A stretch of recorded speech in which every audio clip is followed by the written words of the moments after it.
In today's fast-paced manufacturing world, progressive dies are the backbone of high-volume metal stamping.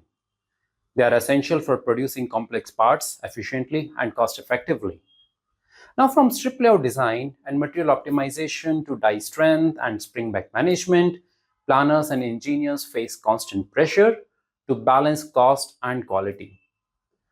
Now, that's where digital tools come in. They are essential for overcoming these challenges and achieving optimal results.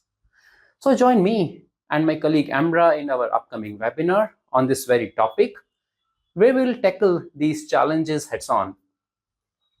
And through a live demonstration of a complex progressive die component, we will show you how state-of-the-art digital tools can help you design and validate optimal layouts that maximizes both cost effectiveness and part quality. So register today for our upcoming webinar on progressive die engineering and don't miss this opportunity to unlock the full potential of progressive die engineering.